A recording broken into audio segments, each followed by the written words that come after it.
Hi everyone, today we will talk about how to fix or how to solve TikTok age restriction.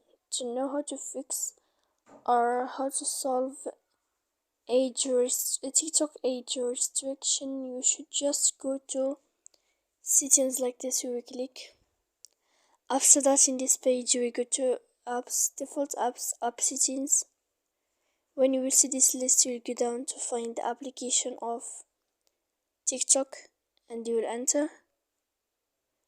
Then in here, TikTok. After that, in this page, you will go to click for stop. When you will end this, you will enter to storage. After that, you will click clear cache. Then you will go to click clear data. And when you will end all this stuff, as you see, you can turn off your Wi-Fi. So please don't forget to support us by like and subscribe. See you next time.